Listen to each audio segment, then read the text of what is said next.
వాటికి కావాల్సిన విధంగా కావాల్సిన రాయితీలన్నింటినీ అందులో పొందుపరిచి భూమి కేటాయింపులు ఒకటే కాదు, అందులో ప్రత్యేకంగా ఉమెన్ కోటా ఒకటి పెట్టి దాంట్లో మళ్ళీ ఎస్సీ ఎస్టీలకి ఒక కోటా పెట్టి దానికి ఇచ్చే రాయితీలు డబ్బులు సంబంధించి 75 లక్షలు ఉంటే ₹1 కోటి వరకు పెంచుతామని నిర్ణయం చేసి ఈ రకమైనటువంటి నిర్ణయాలతో ఎంఎస్సి మీద ప్రత్యేకమైనటువంటి ప్రేమను చూపిస్తూ ఈరోజు అనేక రాయితీలతో ప్రోత్సహిస్తూ ఉంటే వారు దీనిని రెండు మేలు కలిగతో తెలంగాణ రాష్ట్ర పారిశ్రామిక అభివృద్ధి కోసం ఎంత దృష్టి సారించారో ఈ రెండు ఉదంతాలతోనే మనకు చాలా స్పష్టంగా అర్థమవుతాం.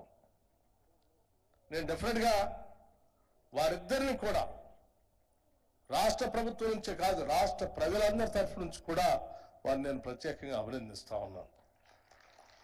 అట్లాగే ఇన్ని పెద్ద ఎత్తున ఎంఎస్ఎంఈలు ఈ రాష్ట్రానికి రావటానికి తెలంగాణ రాష్ట్రం అంటే ముఖ్యంగా హైదరాబాద్ నగరం చుట్టూ పెద్ద ఎత్తున రావటానికి ఆనాటి కాంగ్రెస్ ప్రభుత్వం ఒకసారి ఆలోచించేయండి. బిహెచ్ఎల్ కానీ బీడీఎల్ కానీ ఈసీఎల్ కానీ లేకపోతే డిఆర్డిఏ కానీ డిఆర్డిఎల్ కానీ లేకపోతే రకరకాలైనటువంటి ఐడిపిఎల్ కానీ రకరకాల ప్రభుత్వ రంగ సంస్థలు ఆనాటి కాంగ్రెస్ ప్రభుత్వాలు పెద్ద ఎత్తున ఈ హైదరాబాద్ పరిసర ప్రాంతాల్లో వాళ్ళు పెట్టారు కాబట్టి వాటికి అనుబంధంగా అనేక ఎంఎస్ఎంఈలు ఈరోజు రాష్ట్రంలో పెద్ద ఎత్తున వచ్చాయి. ఇది చాలా ముందు చూపుతో ఆనాటి కాంగ్రెస్ ప్రభుత్వాలు ఇక్కడ పెట్టినటువంటి వ్యవస్థ వలన ఈరోజు రాష్ట్రంలో ఎంఎస్ఎంఈలు వేళ్ళు అనుకొని చాలా రకాలైనటువంటి ప్రజలకి ఉపాధి అవకాశాలు కల్పిస్తూ ఉంది. ఎంత చక్కటి వాతావరణం ఉందనంటే వీళ్ళు తయారు చేసినటువంటి పుస్తకంలోనే 9వ పేజీలో మీరు చూడండి. ఎంఎస్ఎంఈలకు సంబంధించి రాష్ట్ర వ్యాప్తంగా చాలా రాష్ట్రాల్లో ఎంఎస్ఎంఈలు మూతకు గురవుతూ ఉన్నాయి. మీరు ఆ సంఖ్య చూస్తూ ఉంటే గుజరాత్ రాష్ట్రంలో 1626 ఎంఎస్ఎంఈలు మూతపడ్డాయి. హర్యానా రాష్ట్రంలో 558 ఎంఎస్ఎంఈలు మూతపడ్డాయి. కర్ణాటక రాష్ట్రంలో 804 మూతపడ్డాయి. మహారాష్ట్రలో అయితే 5082 ఎంఎస్ఎంఈలు మూతపడ్డాయని లెక్క చెప్తా ఉన్నాం. తమిళనాడులో 2456 ఎంఎస్ఎంఈలు మూతపడితే అదే తెలంగాణకు వచ్చేవారికి అతి తక్కువగా కేవలం 231 ఎంఎస్ఎంఈలు మాత్రమే మూతపడ్డాయంటే ఇక్కడ కావాల్సినటువంటి వాతావరణం కానీ పరిస్థితులు కానీ అవకాశాలు కానీ ఇన్ఫ్రాస్ట్రక్చర్ కానీ అద్భుతంగా ఇక్కడ ఉన్నాయని చెప్పడానికి ఇంతకంటే ఉదాహరణ ఏమీ లేదని నేను ఈ సందర్భంగా మీ అందరికీ మనవి చేస్తూ ఉన్నాను. అందుకే ఎంఎస్ఎంఈలు సంబంధించి చాలా స్పష్టంగా ఈ ప్రభుత్వం ప్రగాఢంగా నమ్ముతా ఉంది. గ్లోబలైజేషన్ జరుగుతున్నటువంటి ప్రక్రియలో మల్టీనేషనల్ కంపెనీలు అన్నీ కూడా టేక్ ఓవర్ చేస్తూ ఒకళ్ళ పరిశ్రమను పెడితే పబ్లిక్ లిమిటెడ్ కంపెనీగా ఉంటే ఇంకో ఆయన వచ్చి దాన్ని టేక్ ఓవర్ చేసి ఆ చేతిలో లేకుండా పోతాం. అలా కాకుండా అదే ఎంఎస్ఎంఈలు అయితే పెద్ద ఎత్తున ఇటువంటి ప్రమాదం ఉండదు. చాలా అతి తక్కువ, నాకు తెలిసి మినిమల్ టేక్ ఓవర్ అనేది ఎంఎస్ఎంఈల్లో ఉంటుంది.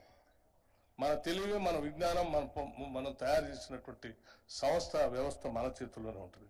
కాబట్టి పెద్ద ఎత్తున ఈ టేక్ ఓవర్ సమస్యలు కూడా లేకుండా చేయడానికి పనికొచ్చే విధంగా ఎంఎస్ఎంఈలు ఉపయోగపడతాయి. కాబట్టి వాటిని కూడా పెద్ద ఎత్తున ప్రోత్సహించాలని ఆలోచన చేస్తాను. కొద్దిమంది మాట్లాడుతూ ఎంఎస్ఎంఈలు పనికొచ్చేటువంటి స్కిల్ రాలేదంటే మా మంత్రి గారు చాలా స్పష్టంగా సమాధానం చెప్పారు. స్కిల్ యూనివర్సిటీ కానీ ఐటీఐ యూనివర్సిటీలు కానీ ముఖ్యమంత్రి గారు వారు కలిసి కూర్చొని ఈ వ్యవస్థకి ఈ పరిశ్రమకి కావలసినట్టు స్కిల్స్ సంబంధించినటువంటి విద్యార్థులను అంటే మానవ వనరులు అందించడానికి కావాల్సిన విధంగా ఈ ప్రభుత్వం అధికారంలోకి వచ్చిన మరుక్షణమే తీసుకున్నటువంటి ఒక గొప్ప నిర్ణయం young India skill university and ITI advance centres అని కూడా నేను చెప్తా ఉన్నాను. ఇవన్నీ రేపొద్దున ఎంఎస్ఎంఈలు ఇక్కడ పెద్ద ఎత్తున నిలదొక్కుకోవటానికి ఉపయోగపడేటువంటి మానవ వనరులు అందించేటువంటి వ్యవస్థ. అట్లాగే ఈ ప్రభుత్వం పెద్ద ఎత్తున ఫీజు రియంబర్స్మెంట్ ఇస్తూ ఇంజనీరింగ్ కాలేజ్ స్టూడెంట్స్ని పెద్ద ఎత్తున చదివిస్తూ ఉంది. వాళ్ళందరూ కూడా ఇటువంటి ఇన్స్టిట్యూషన్స్ పనికొచ్చేటువంటి వాళ్ళే. అట్లాగే ఈ ప్రభుత్వం మహిళలకి దళితులకి అట్లాగే వెనకబడినటువంటి వర్గాల వారికి ఇంక్లూజివ్ ఆర్థిక వ్యవస్థలో భాగస్వాములు చేయడానికి ఆర్థిక వనరులు అందరికీ సమానంగా అందుబాటులోకి వచ్చి ఈక్వల్ ఆపర్చునిటీస్ వచ్చేటట్టుగా చేసేటువంటి ప్రక్రియ కూడా నాంది పలికి ఒక సోషల్ జస్టిస్ కూడా ఇందులో స్పష్టంగా పునాదులు వేసి ముందుకు తీసుకొని పోతుంది కాంగ్రెస్ ప్రభుత్వం. ఎంత కమిటెడ్గా ఈ వెనుకబడినటువంటి వర్గాలకు కూడా ఆర్థిక వనరులకు కూడా భాగస్వాములు చేయాలనేటువంటి ఆలోచన ఎంత స్పష్టంగా ఉందని చెప్పడానికి ఈనాటి పాలసీ చాలా స్పష్టంగా ఉపయోగపడుతుందని మీ అందరికీ మనవి చేస్తూ